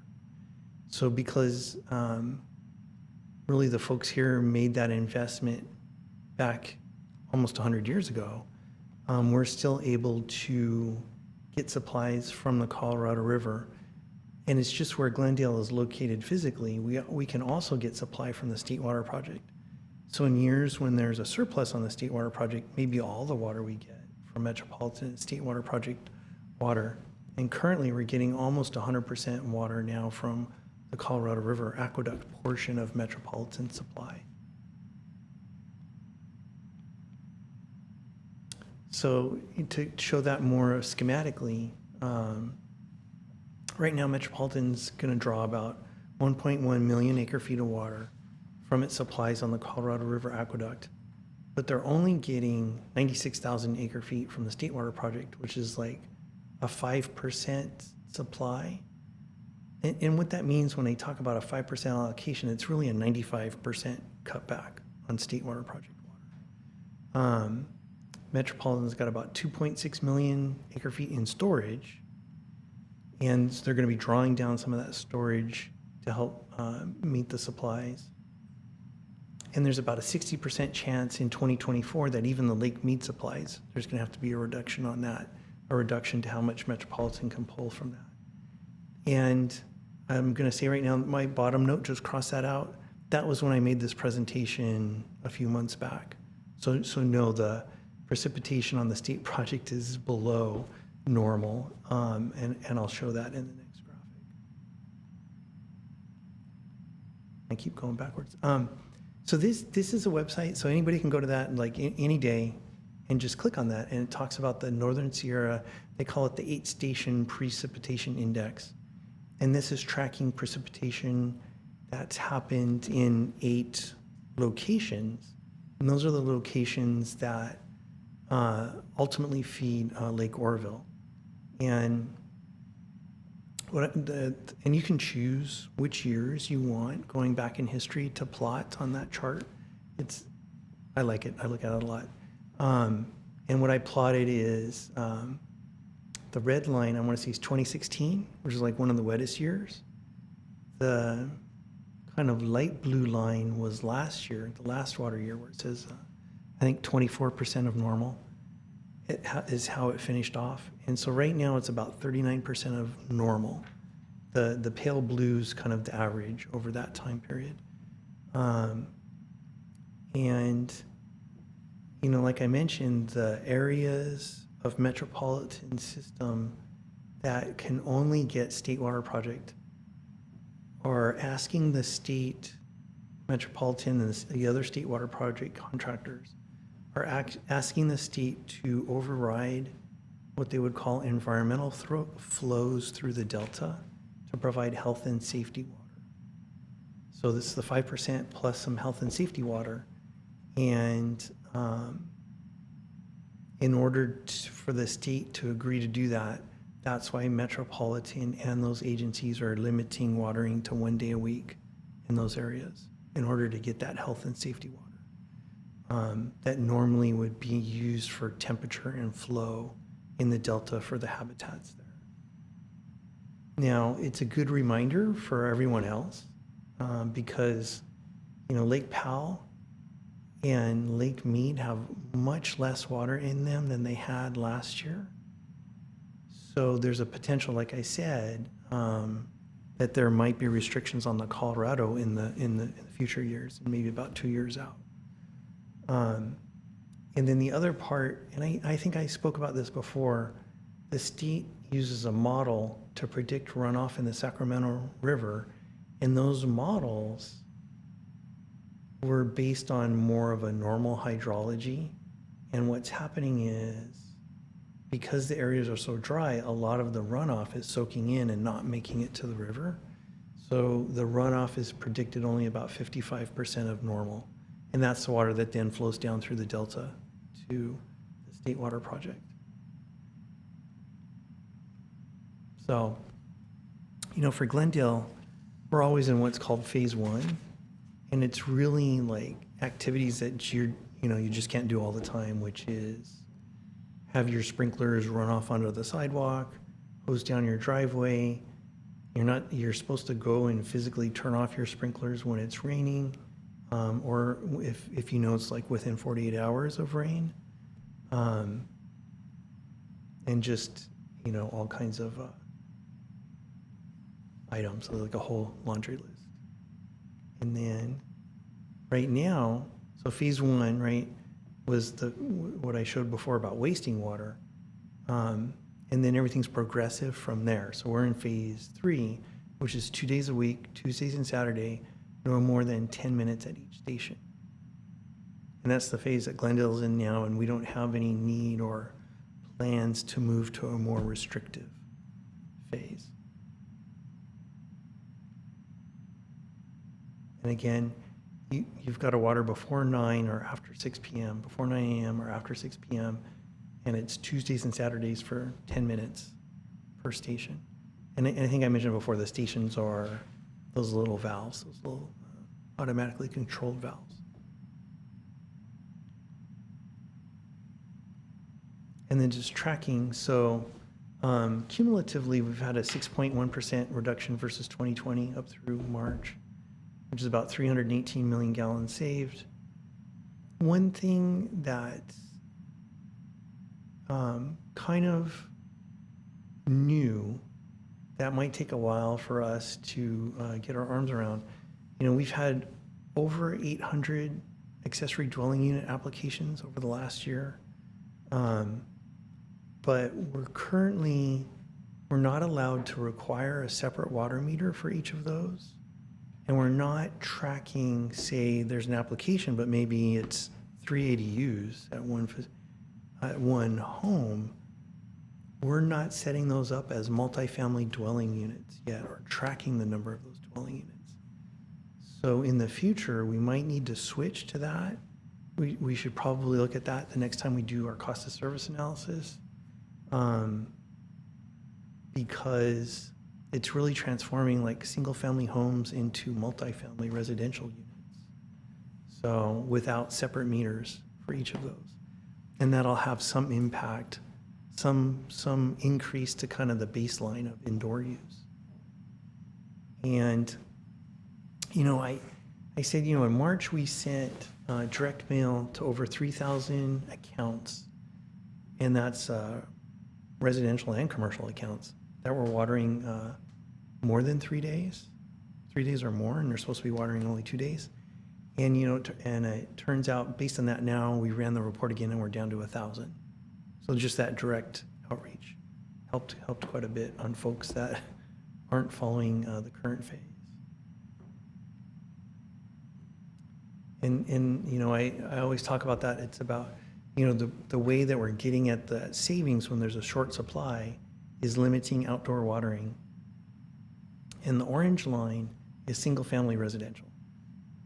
So those really large peaks are in the summer, and the dips are in the winter, and the very, very low dips are when it's like a really wet winter, like a February of 2017. So 77% of our water use is residential, 39% multifamily, 38% single family. In the summer, multifamily use increases by about 12%. So there's landscape areas and things like that, at apartment buildings and condominiums. But single family use increases 70%. There's almost 49,000 multifamily units, dwelling units. And there's 22,000 single family units. So, 22,000 dwelling units are using 40% of the water, and 50,000 or 49,000 are using 40% of the water, right? So. Could you say that again? Yeah, so there's, and when I talk about that, when I talk about multifamily units, that would be like one apartment in an apartment building. Does that make sense? Oh, okay. So it's number of units, right? So a house and an apartment are a dwelling unit. Okay. Does that make sense? It does. So 49,000 units are using 40% of the water, and 22,000 units are using 40% of the water. So basically a house uses a lot more water than an apartment. So a house uses approximately double what an apartment would use? Yeah. And this is after everybody kind of being much more conservative after 2015. And it's still kind of those numbers. Okay. So, you know, it's lawns, it's outdoor use.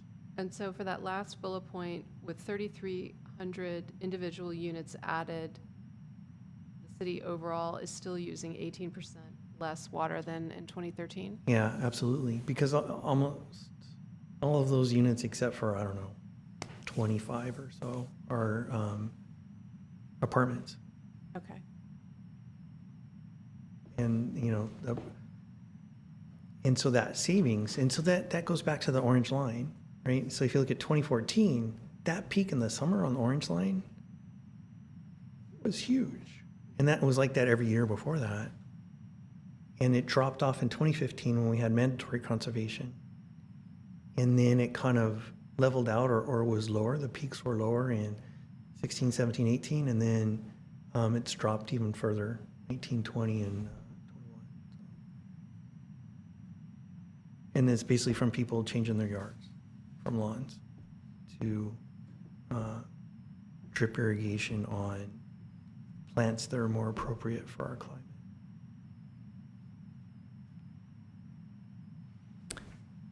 You know, and in addition to all that, so these restrictions don't apply to recycled water customers, right? Because there's not a shortage of recycled water. We still have the same amount of recycled water.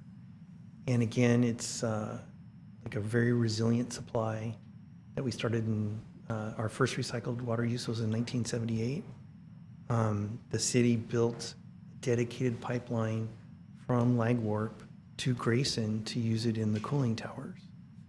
And that one thing right there saved about 600 acre feet a year, which at the time, well, nowadays, that might be like enough water for 1,200 homes. And then there were some huge recycled water project extensions, the Forest Lawn Project is just the name of it, in the early 90s. And you know, since then we've invested over like $20 million, and it's about 7% of our supplies. And the council's like very proactive. You know, our rate study includes a drought charge. So whenever we go into these restrictions, we're going to be collecting less revenue that goes towards fixed expenses. So that drought charge pays for those fixed expenses or helps recover those costs. And it helps us prevent, a lot of times, a lot of agencies after a drought will have to have a 15% rate increase, let's say, to make up for missed revenue. By having that drought charge in place, it helps us prevent that. And we still got turf rebates. Those other like smart energy upgrades and things like that was clothes washers and dishwashers. And all those things are on our website. A whole section on kind of the right kind of plants that bring all kinds of insects and birds and things like that as well. And then, you know, talking about outreach and enforcement and those kind of things, we've got, that's an ad for a bus. So we've got some ad on the Beeline buses. You know, we still send out, we use our computer system a lot to send out leak alerts and things like that. You know, we did a press release, so it was February 1st where everyone had to comply with the 2 days a week watering. Council adopted it I think, January 16th. So we were like way ahead of Metropolitan. We were ahead of the governor coming out with his restrictions. Had a couple interviews on TV, and we do the social media posts and all those kind of things, and the different articles and things like that. That's it. I don't know if there were any questions.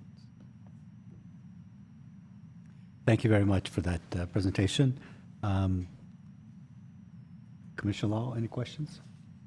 Well, Thank you for the update. It's very timely, and I know that certainly there's a lot of coverage in the press regarding the drought and some very scary headlines about situations in other water agencies where they're talking about, at the end of the summer, basically having a 100% hosepipe ban. If we were to reduce water consumption in the city of Glendale even further, would that free up water for other people in other areas of the state? Commissioner Lal, it wouldn't, because we're still getting supply from the Colorado River. And the issue is just a structural or a physical issue at Metropolitan, that they can't get those Colorado supplies to those other areas. They can get some, but not enough to meet the whole demand. So it's a distribution issue? Yeah. Is that what it is? Yep, it's piping Okay. and pump stations and things like that. And I think one thing to think about is Metropolitan's pump stations and pipes are huge. They're massive. So they're working on accelerating some projects to help with that issue, but those are multi-year projects that'll have to go through CEQA, get public comment and all that. Multi-decade projects, yeah. Some of those projects in their distribution system, maybe like 5 years, 4 or 5 Okay. years. Yeah. Okay. The decades projects are, and I was talking about, or I was leaning towards that a little bit, when I talk about, the folks that came before us in the 20s and had bonds and formed Metropolitan, we're kind of living on their investments. There are going to be some generational investments coming for all of us that hopefully go through, but one of them would be really finishing the State Water Project. Initially it was supposed to have a peripheral canal, which never got built. It got defeated in a proposition or by a vote of the people. So that project's never been completed, and we're still suffering from that. If that project or at one point it was called the Water Fix, there were going to be 2 tunnels instead of the peripheral canal. Now I think it might be 1 tunnel, but it's sort of this, gets bogged down in these CEQA processes and just adds years and years and years to these projects. But if those projects were in place, we probably wouldn't be having those dire restrictions right now in those State Water Project dependent areas.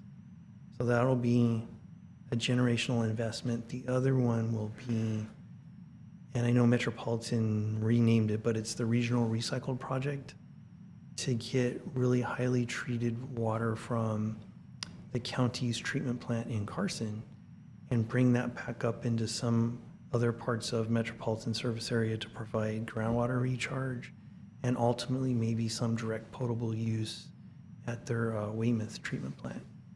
So those are going to be really multi-billion-dollar projects that it kind of will be time for us to make investments like our predecessors did for our area. Okay. Commissioner Kadikian? Did I understand that we have plenty of recycled water? Is that correct? Commissioner Kadikian, yeah, we have plenty of recycled water. What's the cost per unit of water, of a recycled water, compared to a regular potable water? We looked at that in our cost of service analysis, and it's less expensive. Like Off the top of my- 50% less? No, it's not 50% less, because we still have all those fixed costs. We I still see. have pump stations and distribution systems and electricity bills that we have to pay for and all that kind of stuff. So, Okay, thank you. Commissioner Jasmine Zarian? No questions, thank you. Commissioner Flanagan? I have no questions. Thank you. I have no questions. Thank you very much, Mr. Gaddis. I'm sorry, can I just add something? Sure. I just want to say that I appreciate all the work that GWP is doing to get the message out about the 2-day-a-week watering. And I see that, according to the presentation you've given, you've sent notices out to ratepayers who may be watering on other days. Just anecdotally, walking through my neighborhood, because I do walk a lot of people are running their sprinklers on off days, and I still see plenty of lawns with mushrooms growing on them. So I just want to share this with my fellow commissioners. I am concerned about drought fatigue and people hearing the message over so many years that we're in a drought and in a drought and in a drought. And then we seem to be out of a drought for like 2 years, and then we're back in it. And I think there is a kind of psychological fatigue that our ratepayers may be experiencing. Again, this is anecdotal. I don't see what you see. I don't see all those raw numbers of, the consumption going down. I'm just concerned as a person who lives in this community that people are kind of worn out with the message and maybe not complying as much as they would have in previous water, droughts. So I'm just kind of throwing it out there, and hopefully it's just where I live and everyone else is really on board. I hope everyone's on board. We're just living through a time when people have a lot of emergencies coming at them from multiple directions at once. And so to give their full attention to this particular issue, which is obviously very important, I just hope that you all continue your efforts to get the message out that this is important. I'm really glad that Glendale acted early rather than waiting, as maybe some other utilities did.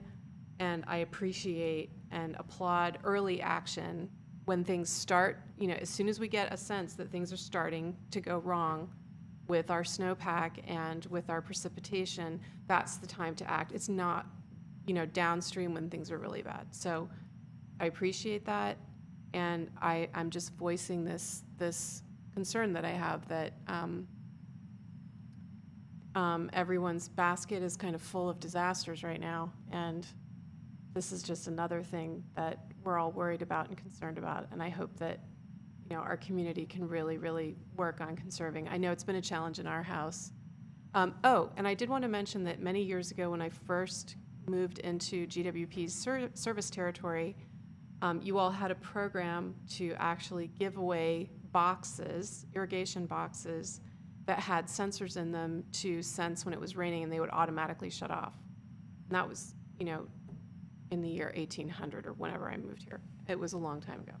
But it might be worth revisiting a program like that now to help to spur interest in maintaining these very dramatic progress that we've made, in order to kind of keep pushing. It might be good to revisit a program like that.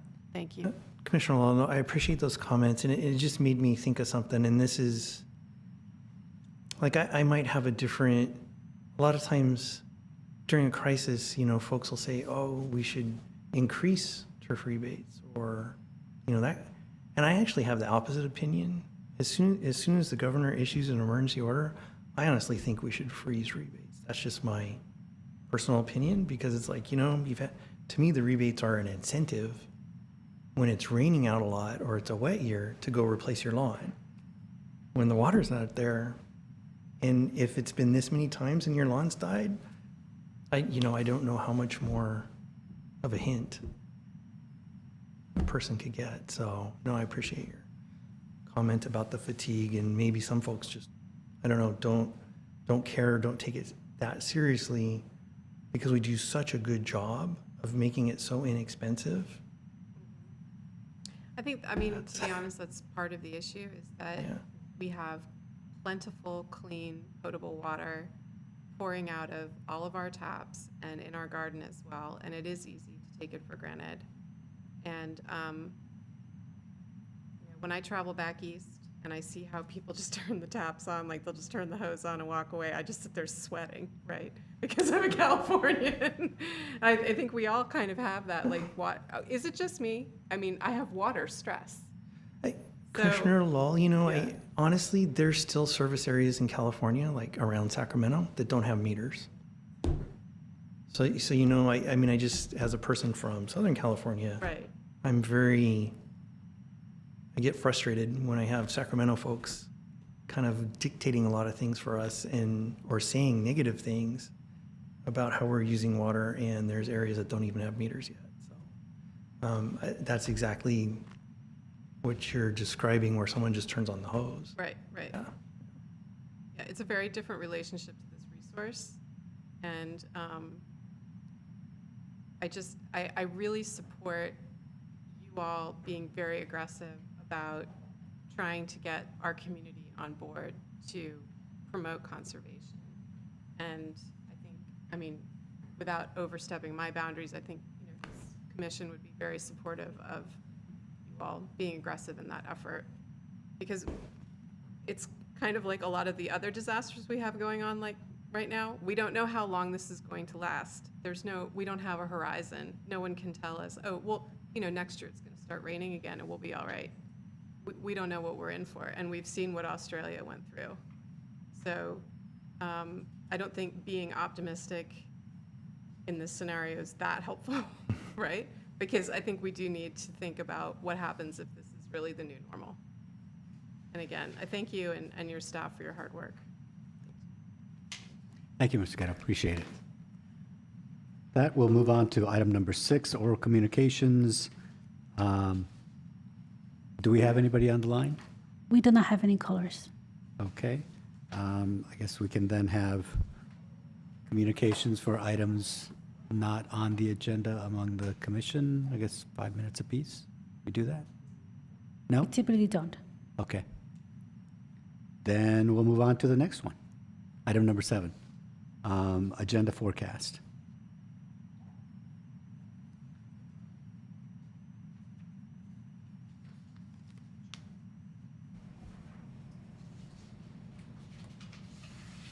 Any comments from commissioners? I think we just need to update the June meeting to have the letter review on there.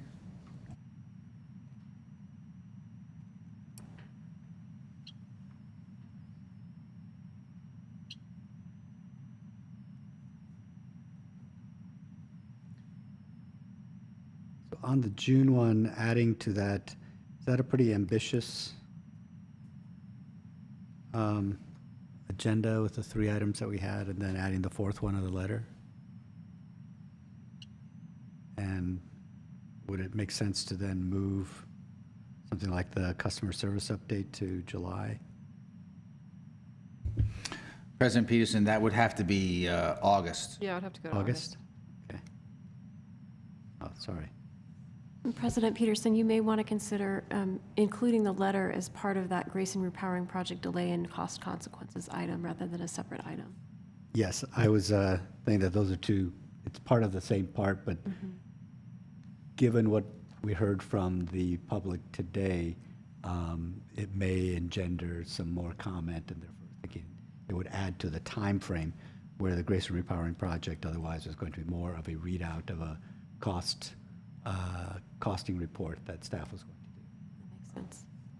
So I guess I might suggest that we move the customers, or the budget one needs to be there because the budget is going to be passed on June 15th, and then the customer service update feels like it could move to August. I would agree with that.